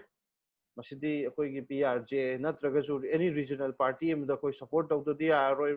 political scenarios change to da is ownership lawrage haivana chingba sigi ke hatare sentiment sigi understanding sigi political consciousness tamna lagna matam da why not regional party ke doge koi chakoloi why not regional party na namakani loina national party में हम तक जो है ना पाक चावना पंगन लाइना अकोई लाइगनी अकोई let's look at the objective reality of some of the states in India today. I am assuming yeng bi yobo ko economy dagi hauraga dagi social setup dagi ko dagi corruption name ba social reality अकोई objective reality से यामना फजन Laiba state में हम जी yeng सेवा West Bengal ko regional party na pale Kerala regional party na pale adudagi Tamil Nadu ko any state yeng biyoba masa gi economy the lepcha bangamba masa na wakan thokpang ngamba adugumba society the national party na palmangamde Congress oisunu BJP oisunu ngamde ko regional party oi palapane adu chamana na akoi gi Manipur da hausik raja mayam siga kitang gyan tamina basangi mayam sig gyan tar kanjani se okay adu tari akoi gi regional party to kai lai grage akoi shame asi mayam sagot da si akoi saru yar si haiba pot ama question ama lakini adu hausik ki di taseng hai ta ga di I will echo what Dr. Malem has mentioned, which is that me gi akoi gi objective realities na ko mayam se akoi gi hausik taseng hai ta ga di chara hinadri ba labuk yon tar ga su chara di hendri ba labuk yolaga thabak laiba adagi corruption khara tawraga thabak hamna na ba thika phangna na ba admaina akoi gi chara hen bagi akoi gi stage to the akoi yaudri bausi aduna akoi yam tham thing na su wa banate adu wadi waraga su ke hetare sagi political consciousness ta akoi sima tawdaga di akoi mut ki batare sirani haiba sigi thought process se mi punamak ta yaudri bausi aduna akoi objective reality se change to kantati political consciousness as you know political action activity low to the arrow have a realization the tam na action na popular mind su lakadra na as a तो आई ताऊ माले कनो ता हंजोगे ताऊ अखोगी हुजिक लेयो situation जे तमोना Thai Tapi दुगी अमतुंगे नाइदि अखोगी Manipur दसु कनो CSO ma'am लेरे अदगी association ma'am लेरे सी ma'am सना आइदि अखोगी सिगुम तंजा सिदा अखोगी मोगी स्टैंड लौरक तबा अदगी मोय अखोगी कनोगी अदमाने स्टैंड लौरक तबा अदगी मोय मार्क्स मानरगा हौरक तबा अदमाने डिवाइड लापा सिगुम सिजु अखोगी आइदि सीएसओ अखोगी सीएसओ मा याव मतम दो रा फॉर्म तो मतम दा अखोइजो आइदि आइगी कानबो अखोइ कानबो खिदम फंगौनबा अदुमबगी आइडियादा अदुमबगी वखललोंदा ओइना चंगपगी ममी उरो कमाय यंगे ताऊ karamba issue da no haisa आइदि एनी इशू अखोइ हौजिक इशू अमा तो इशू अखोइ मणिपुर दा सीएसओ मकै आइदि इवन सिविल ऑर्गेनाइजेशन ओरसो अदगी स्टूडेंट ऑर्गेनाइजेशन ओरसो मखोइ काननबो आइदि काननबो अस आई सी एसोसिएशन मा फोन तो आई खर कानबो फंगौरंगाय अदुमाइना अदोंगी वाखलोंदा लापदगी अखोइ सुमाइना नाथाइरप Lebra सिगुमगी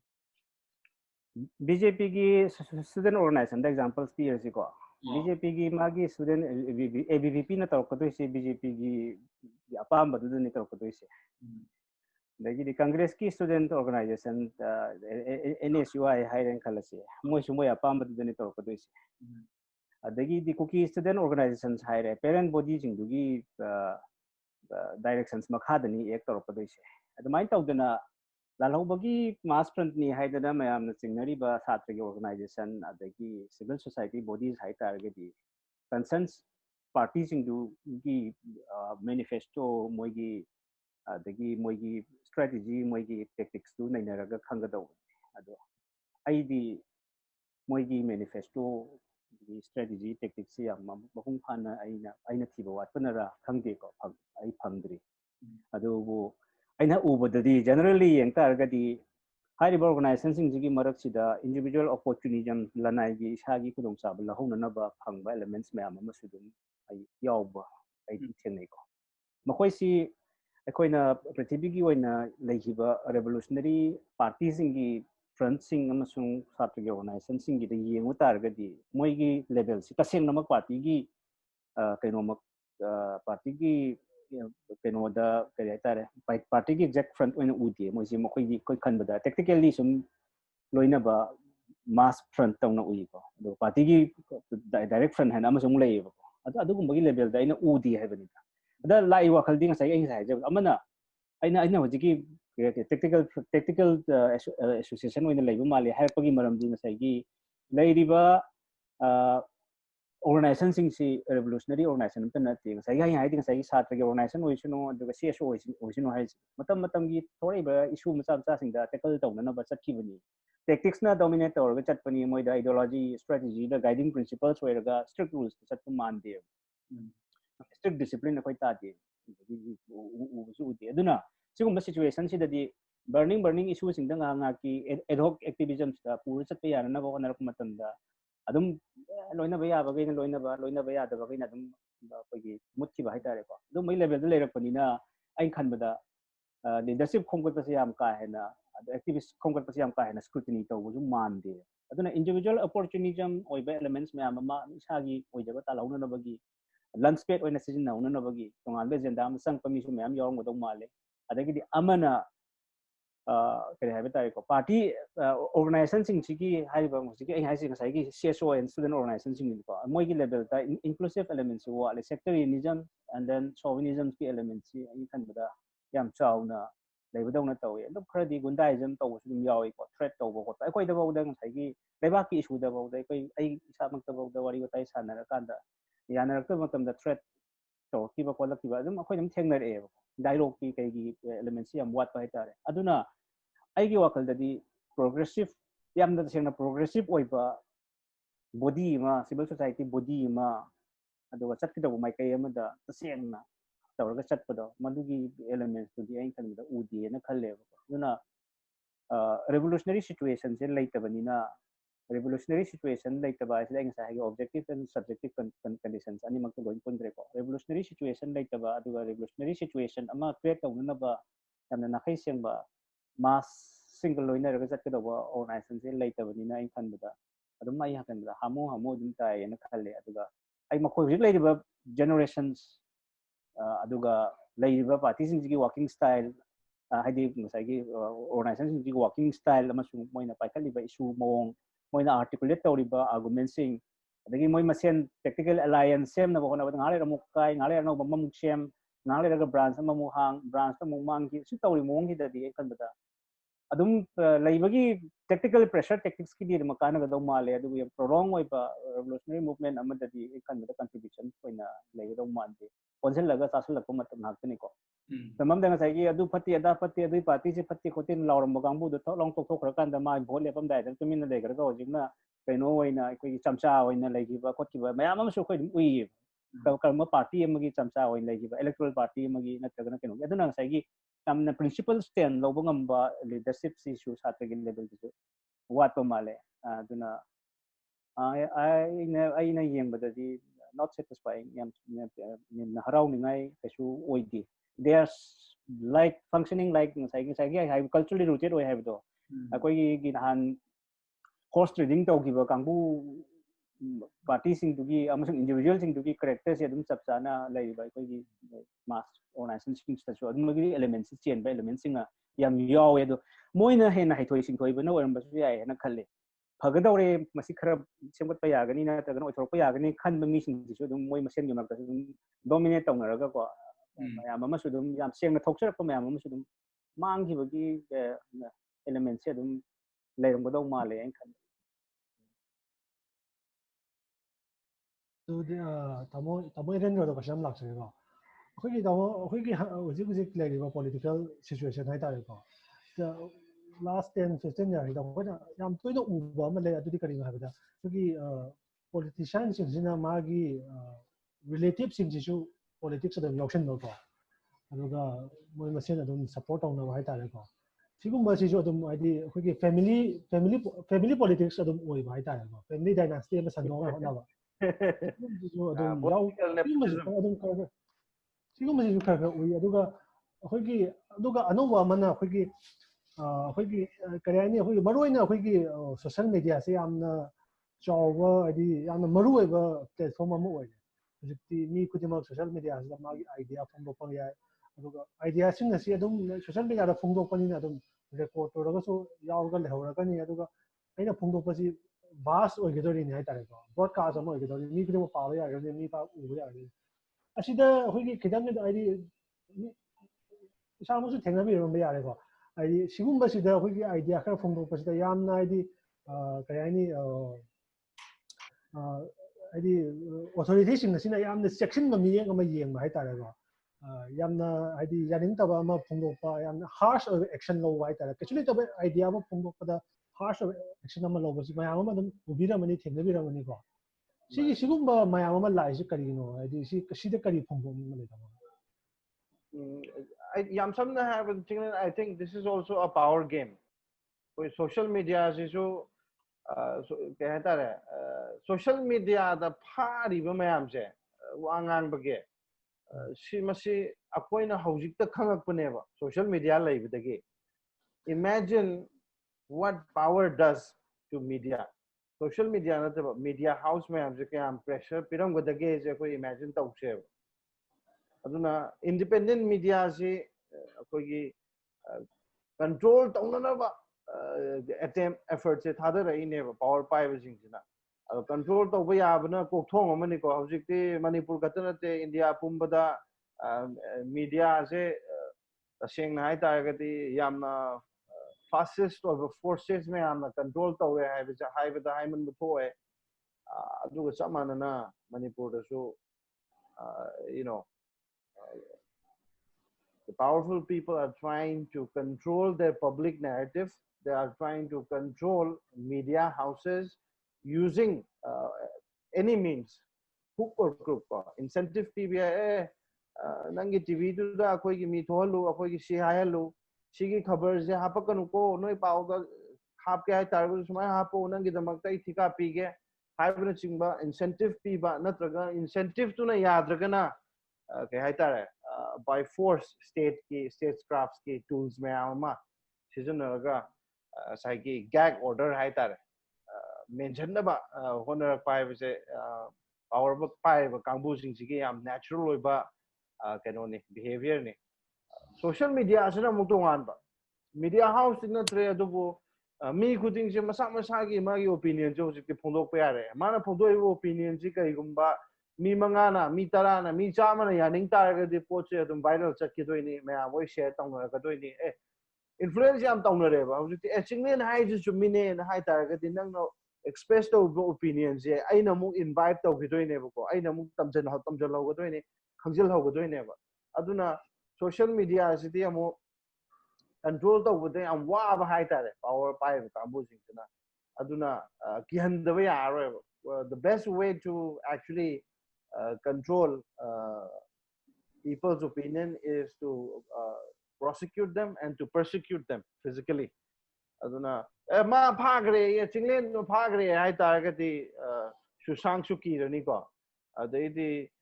Sushanka pagre high targeti ma'am Jawala on a kina doing a kina with opinions se masa matanda moderate tawga ngangna rani self moderation ma yauna ngangna rani kitang responsible oiba mong da su ngangna rani yam haising ngangna rani adubu power pai wajing sina Facebook te iramme haibagi case thangatna police na tawdna pahandna tawga su social media haiba pose learning gate I don't think the powerful people can control what people are actually thinking, what people are intending to write and express their opinion. They will not be able to control. Some na kano to bugumne. Amamba kamada kang am labor kamada put loto labugumani kang do nang ahamada the amani halambe namaru ever hapa. Kangs in the loibanite. It's a very poor analogy from Andi Kitang di kano to buale fasabuale atubu. People's voice masi police thajalaga control tauni na hai primitive over mindset from a longer strategic point of view also it is not sustainable. Social media is learning di Chinglen ju isagi opinion photoning kani ai ju photoning kani ko no ma phondora ni the akoi khatanate Manipur da mi la kuntha le se nungti gi yam da mi Sabri Chama Lishing social media season of Hawaii Nebuko. Aduna traditional media the line of control Taugini power pie Kambuzing Adu social media the control of we are Maram the I say police party and colors I opinions Pondok Tanaba Aiki Hanaba Ado I di key to me like Hiviava Ado Aiki and I go Masama Matolo hiding I like them Tolkaneva. Aduna it's going to be very interesting as well as very difficult for the powerful people to control social media. Aduna kitang yamna democratic oiba individual right for expressions must reflect or kanena ithaje social media so traditional media that the thajaba ai kya thamdre maram di yam line control tawbuni nako. Social media is, I think, one medium where the people truly have control over. My thumbing. Kind of Erendro kita supplementar omgi mana question amma pa kung kumundre atuga ay supplementar mari mata sing na bot lepak pa kolak pa to laye to adugo koina handak su kimil kenogi North Korea gi kimil kenogi Kim Jong gi magi masan nupi gi sigi posak la pa se koi nei ada koi yeng ga dawri se mabu mari mata oina uba nataba moina thorak ambagi di pandam leirom gani tongan ba ko ado gi selfish desire me am leirom ba ado koi nei yeng ga dawri di mi dugi political and economic vision karino and then magi the kaya tare ma kana imu dei for kia is secondary matter ko yang kadoi di mi dugi political and economic vision kari no social vision kari no adagi mana exactly thabak oida perform tor ko magi performing da woni yang da ne duna ekta madi dugi imung dagi hawpani adana ko na premature decision ama loction ba adu tawba da khandani oigera dynastic oigera leba ki phagdo tawragadi we should welcome them appreciate tawda ne aduma thamjage adagi sai media gi do yam chumme knowledge control tawna ba hona ba aina thado iba knowledge system sina mayam the belief ma create tawraga belief to the inform oiba consciousness ma create tawraga mayam hummaga puna ba hona ba ibasi ruling class singi mathau ne haiba tai ko ekoi gi londa wakal thamai ba wakalon thamai ba haibasi makne aduga madugi ona taina bada thorak pami singdu Erendro oibe yai nakoi oibe yai mo oibe yai ko system dugi asoi basing putoga attack tawrak pada madu yaning dana adu restaurant ta unana ba tongan tongan ba lo haiba tai maroina NSA ga UAPA ga ani ne yam kana policy haitai ko yerum thombagi NSA phabagumba adagi akama pet ngamba mi gi NSA phabagumba na tai chada babudi yam tawre masi tawba yari bai maram ding sai gi hai ba lo singsi abuse tawba ya bagi provision yam leiba haiba tai ko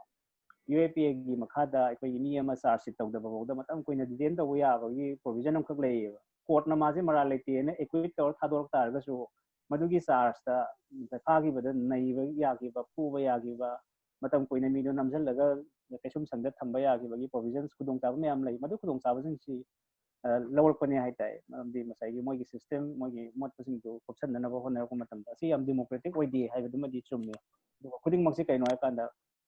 ngangan da ba chum badu option na ba hona ko gi di lalong ai si khak ne ina supplement tawni दा वो सही कोई family सुम family member ngakta sum oiselak ma ji asi haidi power se sum concentrate tawgiro da moida haidi moina ngata oiselak na duga haidi power se concentrate tawrabani na moigi season in mo na dum season ra pa yare haidi praja mayam gi gap se dum no no gi dum haidi gap se na lerak pa ji yai moi power moina concentrate tawrabani na anova mina naha moina oiro natraga kanagumba amanasu hadi changba matamsida magi party da yawbali oiro magi hadi represent tawbagi natraga si constitution segi angang naha ama thode ma lepan sibu hai o natraga hana lairam midugi magi relatives ama lepan boyo sumaina hadi madugi do na moigi party duna decide tawdong ne haba aduga ina haningi si doctor oibai mung amagi masa masu de kai de loimak doctor oibai yaroi haiba kesu leitiba samana politics ta su constitutional right ne haiba duba akoina criticize tawuda de moi imung dai thore ne criticize tawuda unati sine bai thamjani na ina haningi di mi dugi political economic social cultural visions de yenga madugi performing te yenga dawuni haibane ba ma kari injang chai kamai chai makot oina sabra yet na sabra moi imungi firon kamai sele adom da focus tawbasi khoigi ngasai gi kari haiba tai ko adom na focus tawai mahuta changi haibane ba aduga kanabu thorak pa yai karam ticket gibe yai ko pa yai haibu di moi je party amgi manung thorak pani na adu di party duna decide tawjabane ba adu yengai de koina magi party dugi adagi di party dugi manifesto ni koini yengai se aduna ai haingi de koigi attention si individual magi lineage ta salaning de haibane ba adu ita king sai gi character ko koi manipur lo in lemin abani samana bo hangdula ka dore ba maitai na dum hajan chief minister dum pai leire natragana kena haibagi natragana mantri we se maitai na dum hajan pai leire hai masagi mi duna tawriba activism se question tawai mahota ma community identify tawtokdo mai tawdana ngasai family amada gi hajan thule haibagi moi family na dum pai leire haibagi arguments to di aina khanbada reasonable oidaba argument male haibane koina su hainji maitai digi hajan dum pai leire haije koi chumme ba manipur da bo dominant oina yam pai re haibase medi chumme ba risangi tam adukta duda haibe wari ni sahi tara phana ka pair mami na leite adu ibo bina sahi tara manga da pair mas dai ibo bina sahi tara nga hanjan pai ya roi haibe na te khoi ngai di ibo bina pai matam da mai political program kai no economic program kai no social cultural kai no adagi di magi human rights violate tawbra adu gi rational approach gi yengsi haibe ne ai na thamjari sinya kana gumna di ta haine ba mai imung dagi tholei na tangna dai tholei na ai adu madu gi am silly wai ba gumne ni yam siri wai ba argument ni hai sigi matang sida kano sigi question je ham ingon da hang given ko Chinglen na aina pura ka heta e ka ka thoki bane Chinglen aina question do kitang sangman give to ko but let me try to tackle this maybe in a slightly different way than Malem ko aina sum khan bada de phatti phatte accumulation of power je power je amna kahta re point amada pura monopolize tawaga thamgiba but more importantly I want to answer this from the perspective of creating barriers for others to enter. Samna haibada Manipur bu oisu, India bu oisu, akoigi incumbent MLA oibiya, incumbent powerful individual oibiya, imana lepam badagi masamareng kahta re phandorakpa mai nupi ju hek lephan bagumba mai macha ju hek lephan bagumba boche kahta re magi influence yam chauna lehen ba haita re sisna kamai tawgeda koigi anova agulaiba yamna thawai auba koigi nahajing dadi yamna kahta re entry barriers e kitang wahan ba oi bu yai ba aduna sigi entry barriers e masi thugai ge haita ge di my answer to Chinglen is that you have to do something disruptive disruptive and then you have to do something very politically creative so that mana paishal laga thammiba political monopoly do and to be able to do that you need to put your foot on the ground but at the same time you have to come up with a very creative strategy haitare sagi mi amana power pai ge bai jima ilai na no the pitoro way aduna my entry barrier to ma laipan disum kha gi doine mi chang ta na bana aduna my laipan ji ga mai thugai ji ge na tong thorpa naha jing ti aina haining is you have to be politically creative and you have to come up with a better strategy and a better narrative samna ha bada India gi politics ta Gandhi family na dum ayam matam da parle me ko ado Erendro Modi na ayam tina haiba akoigi politically creative oiba mong da advantage oyam do disadvantage to on thokre aduna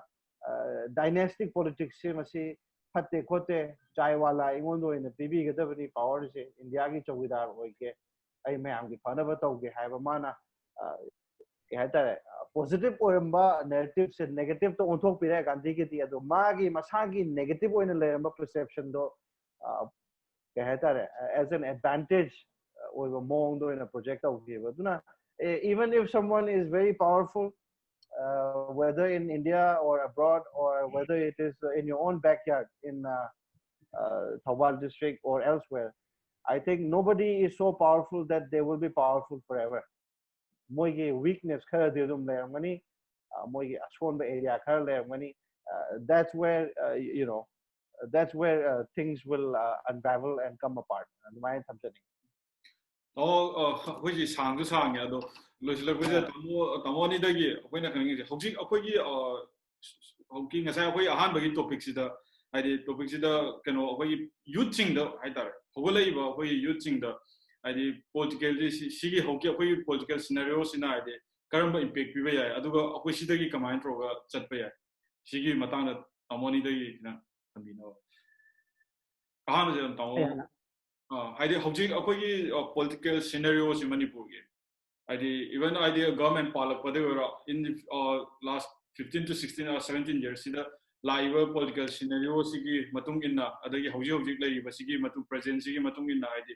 youth makai sida haide ko ahong bo mo porok matam da haide thire khange thire khange akoi atiba mayam ma tawre phajado mayam tawre si akoi haide youth mayam amana kamai troga shimdo pa yai ada karamba wakhalon pining sambada lairiba system sida pendragadi ahanbada ahanba stage se pendragadi you unionize yourself pendragsing do kana no thira pullaga pakhum thi si search taw si koi su dum yawge aduna adugi pakhum thidriba mayam ama leisida ai daga si speech ka piba lecture piba si it's too premature adudi ai so ngau tar ne ko if you are dissatisfied na pendre khan tar gadi noi mi kya lege manga lebra tra lebra you unionize yourself noi amta hana pullo karam level da pun no you know it best ade matungda ai invite tawbiro or atopa mayam ama mena tang khangam gado uram gado male ai na khan basing to invite tawbiro ori sabiro then first na taba ngambiro learn to ngambiro